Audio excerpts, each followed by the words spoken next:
Hey, it's Isabella Taylor, Australia's youngest interviewer here, and welcome to the Inspired by podcast. Do you wake up excited to start your day? I've been an inspirational story chaser since I was 6 years old. Everyone I've interviewed loves what they do, and to them, it's not work. I'm so excited. Are you ready? In 5, 4, 3, 2, 1, let's go, people! Dineth Abeynayake went from being an aerospace engineer to starting his own game development company, Foxy Ventures. So excited to unravel this fascinating story for you, which shares an incredible insight into how to start developing games and how to succeed at this, with the importance of education, creativity, and the ability to market your product. My next guest, Dineth Abeynayake, went from being an aerospace engineer to starting his own game development company. So excited to unravel this fascinating story for you, which shares an incredible insight on how to start developing games and how to succeed at this, with the importance of not only education, but creativity and the ability to market your product. It's great to see you again. Last time we saw each other, we were at Dan Phillips's Christmas party, Yes. a fellow in Daily 40 Under 40 award winner. It was really surreal meeting the creator of Horse Riding Tales, when it's one of my favourite mobile games, along with some of You're my not just friends. saying that? It's just like, I get to actually meet the person. Yeah. It's like, Like I said, it was like that for me as well, except actually meeting a customer is so cool. Dineth, it was fascinating unravelling your story from being an aerospace engineer all the way to starting your own game development company. How did that happen? I was really interested in space. I love technology. I could always, program on the computer. I can do all those technical things. So I thought aerospace engineering could be a really good fit for me. But I also have this creative itch, and I've had that since I was about 8 years old. So when I moved to Australia, it was a new place, unfamiliar surroundings. I didn't have many friends. So I had a lot of time to just sort of sit with my imagination, develop my imagination and creativity. And then I found that I could actually produce things with my imagination. So I started building these little films. I took my parents' handycam and I wanted to make like a little space film or something. So I took the handycam, I drew up the controls on the spaceship on a piece of paper, I stuck it on the table, I got my parents to help me film, and I made a little script, and then I produced something. I produced like a 5-minute film, and it was terrible. But the main thing that I learned was I could go through this process of going from my imagination to producing something and actually finishing it. And I went through that process at about 10 years of age, which I think was really valuable for me. Ever since I did that, I was hooked, and I knew that that was sort of my passion, but I never knew how to turn that into my career. So by the time I made my career choice, obviously I was going for that stable aerospace job. But when I started aerospace engineering and actually working in that field for a little while, I realized this might not actually be my passion. How can I do something more in line with that initial passion that I had, the creative side? So that slowly evolved into Foxy Games. how do you know when something's going to be good or not good in the game development? So the most important thing with game development is that you're building for a customer. So a lot of people think game development is, I'm going to just build something because it's fun, because I want to play it. But the most important thing if you're running game development as a business is that you're building for a specific customer. So we call it the product market fit, where what you're offering has a specific place in the market. But then also we're looking at the competition and how many existing products there are in a certain category, and can you actually compete with those products. Every decision that you make in game development is about how you can serve that customer, and as long as you've got the customer in your mind, then you're going to make better decisions, I think. And the hardest part, I think, in game development, at least from what I'm finding, is actually putting yourself into the mind of the customer. So for example, a lot of our customers are like you, and a lot of our developers are quite different. They're much older, they probably have different interests. So how do our developers see the world through your eyes? And that's the biggest challenge that I've found to grow a games company, because that's what's going to make our games better in the marketplace. You were actually the first person that I met who actually played our games in real life. When I told one of my friends that I met the creator of Horse Riding Tales and I showed her the game, she was like, her mind blew up. B, she said, get him to give us more gems, get him to give us, because we share an account. I remember when we were at Dan's party, you came into the door and you got given a raffle ticket, and when they were announcing the raffle tickets towards the end of the party, or really when I had to leave the party because I had a bedtime, Yes. I picked out something from it was like a big black bag and it said Mother of the Bride and Bridesmaid. I'm like, this doesn't suit me at all. And when I'd been talking to you and your fiance earlier, I realised, they're getting married. They have a use for this. Where did you get the idea for the name Foxy? Yeah, so when I was starting the company, obviously we needed a name, and I was brainstorming for, weeks probably. And funny thing with brainstorming is, you do all your thinking up front, and then you have a moment of quiet where you don't think about that topic for a while, and then the idea just surfaces. And in this case, it was actually my fiance, or my girlfriend at the time, Shweta. She just came up with it on the couch. She's like, what about Foxy? What influence did your parents have on what kind of person you are today? I think my parents actually helped a lot with sort of the creative direction that I went in a way as well. My sort of career goal at the time was to get into engineering, and that was great. But they knew that I had this burning desire to do something else as well, and they never discouraged me. Actually, they, tried to make sure I had the resources and the time that I needed to do those things and develop those other more creative skills as well. And I think that really helped me build on that, because at that age, you do what your parents tell you, right? So, if they had discouraged me or just said focus on school and only school, then it might have been more difficult for me at that time to really follow that passion. In the latter part of high school and the earlier stages of uni, did you find much time for your creative pursuits? As I went through high school and into uni was really intense. The time I had for these creative pursuits really started to decrease until I think by the end of uni, I wasn't doing them at all. I was really focusing on getting through my degree and getting a job. I think there was something missing there. Like, I enjoyed my job, which was a technical aerospace engineering job, but I didn't really have time to do that creative passion, And I think that's one day I was just, sitting in my car or something. I'm like, I don't know if this is my job, is what I want to be doing for the rest of my life. So I had this realization that, I should really start my passion back up. And something had changed in those years from, when I was in late high school to working. Distribution of content became democratized. So suddenly you had YouTube, Google Play, App Store, and you could suddenly push out content to a global audience really easily. It took out the middleman.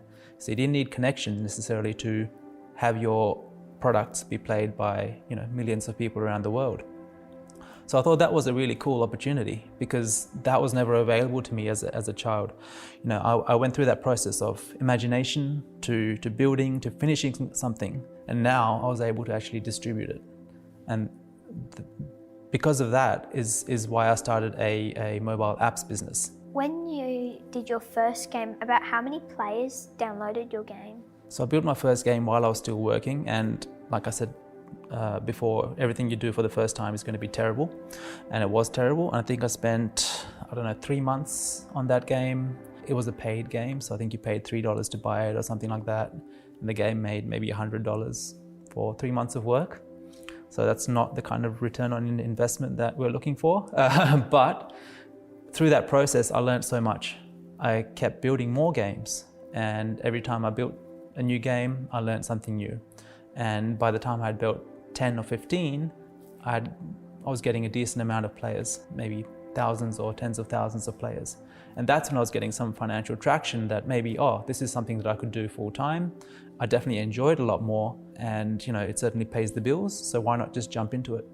What sort of reaction did you get from friends and family when you said you were going to go from aerospace engineering to starting your own game development company? I didn't really tell anyone until I was pretty sure I was going to do it.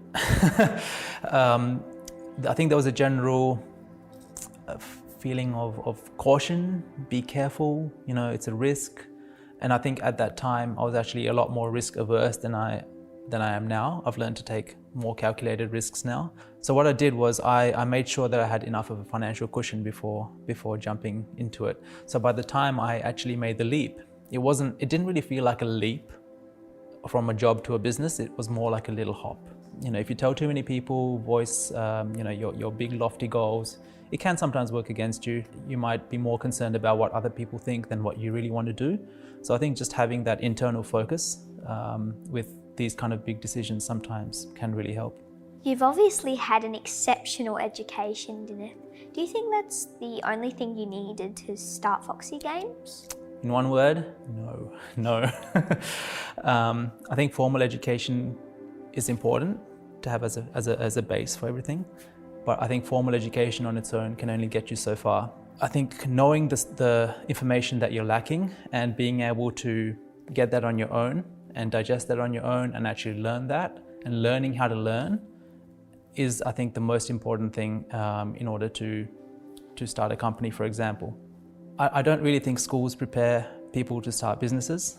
You learn the basics of mathematics and English, and all that is valuable, but there's a big gap in terms of the skills that you need from finishing high school, for example, or even uni courses to actually having a successful business. And I don't think that's really taught anywhere, and it's really information that you have to dig up on your own. And if you're motivated, there's plenty of resources available to do that on your own, I think. What's the recipe for success? I don't think there's an exact recipe, but my philosophy is to just do it. Just don't talk about it, don't announce it, just start doing it. And then you need to expect to fail. You're not going to have the desired result the first time around, but the idea is as long as you keep learning, then you're going to eventually build those skills. So I think if you're learning while you're actually building something, for example, it's going to be a lot more valuable than sitting in a course for years.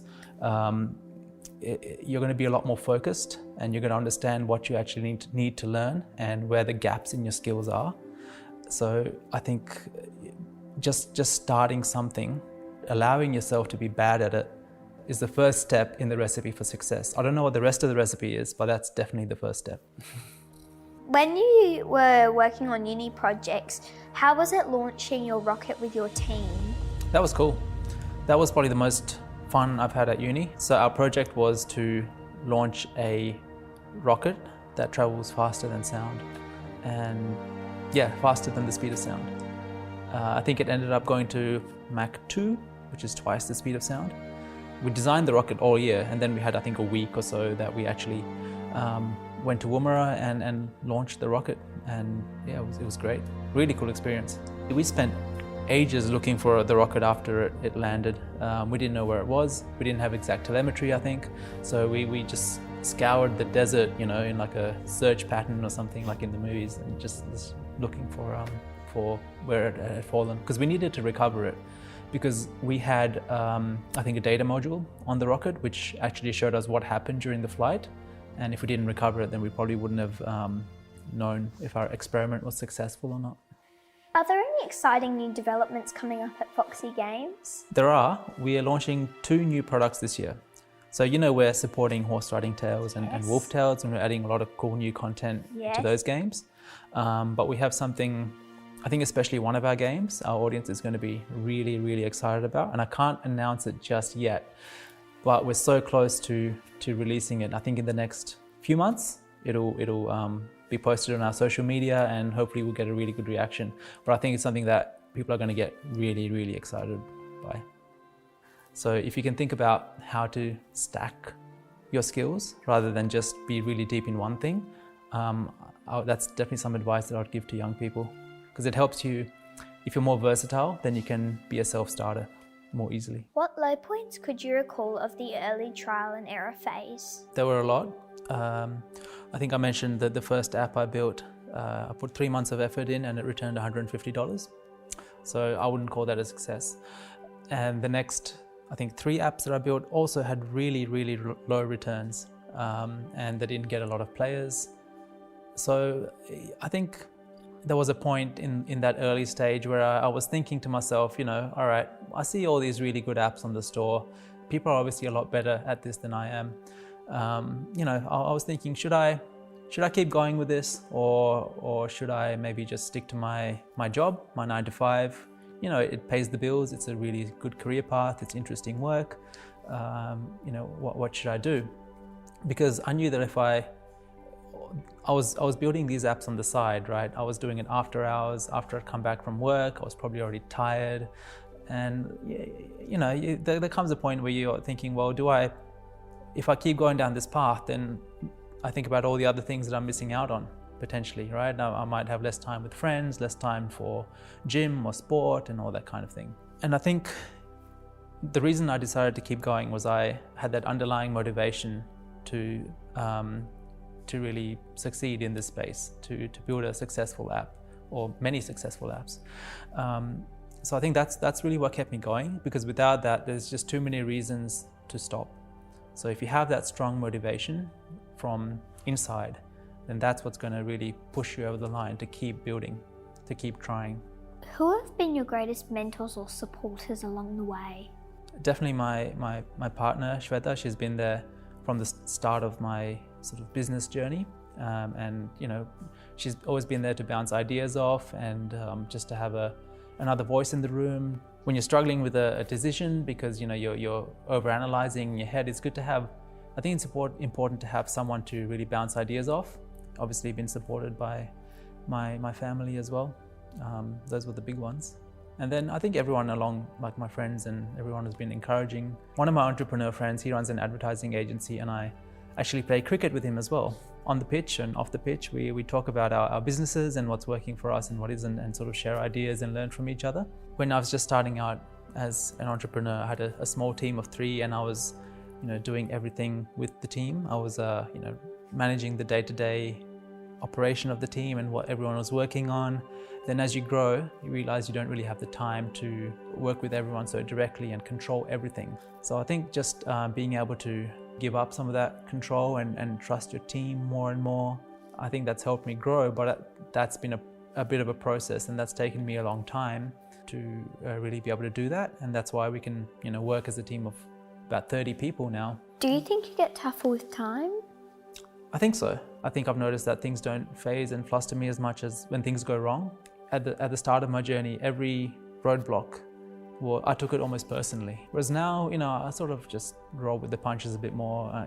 Sometimes things don't go your way, and you have sometimes people leave your company, and really good people, and I don't take it personally. I just sort of roll with it. What inspired you to create games based on your sister's love of horse riding?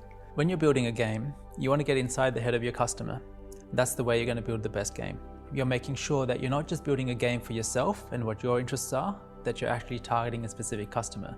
And the best way to do that is to actually talk to a customer.